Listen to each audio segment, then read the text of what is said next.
Nous devons faire que la substance et la subsistance de notre être même, à savoir se nourrir, revient à participer à la nature divine.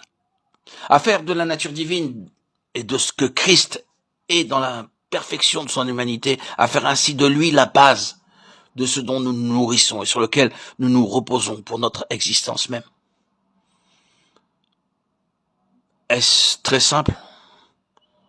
C'est cela. C'était le chemin qui aboutit, et jusqu'à ce que nous parvenions là, la grande nuit est ajournée. Lorsque nous y parvenons, c'est une nuit à se souvenir beaucoup. C'est toute la valeur du sang en tant qu'une autre vie, toute la valeur de la chair du Fils de l'homme en tant qu'une autre nature. Si vous ne mangez la chair du Fils de l'homme et ne buvez son sang, vous n'avez point la vie en vous-même. Celui qui mange ma chair et boit mon sang. Jean 6, 53, 54. C'est tout un langage figuré, mais c'est très très réel dans le domaine des choses spirituelles. Le chemin de la vie est une union avec Dieu, mais l'union avec Dieu est sur la base de la nature même de Dieu, qui nous est pourvue dans le corps brisé du Seigneur et dans son sang versé. Mais vous connaissez cette doctrine, n'est-ce pas? Ce n'est pas un nouvel éclairage, une nouvelle information pour vous. Vous connaissez la doctrine de la foi. Ah oui, je connais, mais quel était le commandement lors de cette nuit à se souvenir beaucoup? Et vous le mangerez, vos reins sains et votre bâton en votre main. Exode 12, 11. Vous êtes saints sur le fondement de ceci, saints dans la foi, que c'est votre chemin de sortie. Vous êtes saints. Vous êtes rassemblés, vous êtes concentrés, vous êtes prêts. Vos reins sont sains et le bâton est dans votre main. Par la foi, vous sortez. C'est là que votre passivité est mise de côté par la croix, ou votre fatalisme est écarté par la croix. Tout votre désespoir est mis de côté par la croix et toute autre chose qui fait que le temps défile sans événement. La croix dit, regarde ici, voici ta provision, ceins-toi, prends-la, mange-la avec tes reins sains et ton bâton à la main. Quelle position de foi, n'est-ce pas? Combien de cette chose est pratique? Vous allez agir sur cette base et assez merveilleusement tandis qu'ils ont réellement mangé, qu'ils se sont vraiment appropriés le sang. Saint leurs reins et pris leur bâton. La porte s'ouvrit et ils sortirent. Je sais combien ce message peut être très simple et élémentaire, mais je ramène directement à la vie chrétienne, car Dieu a un très grand dessein pour son peuple, par leur vocation éternelle et leur merveilleuse rédemption. Un très grand dessein, tellement plus grand que la plupart des chrétiens l'ont réalisé.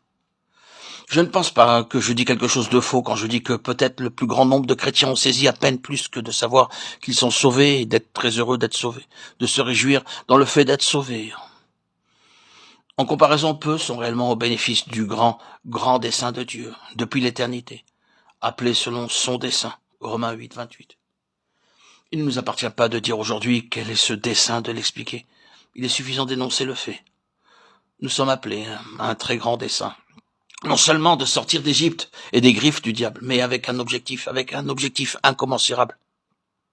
Rien de moins que la plénitude infinie du Fils de Dieu. Jésus-Christ est une vocation éternelle. C'est une chose immense à laquelle nous sommes appelés en Christ. Mais combien de chrétiens y sont réellement, et s'ils savent qu'ils y sont, combien goûtent à sa signification? Que cette vie est une vie inépuisable, qu'il y a sans cesse de nouvelles perspectives. Je n'exagère pas. Les cieux sont ouverts et nous voyons de plus en plus et toujours plus de ce à quoi nous sommes appelés. C'est simplement merveilleux.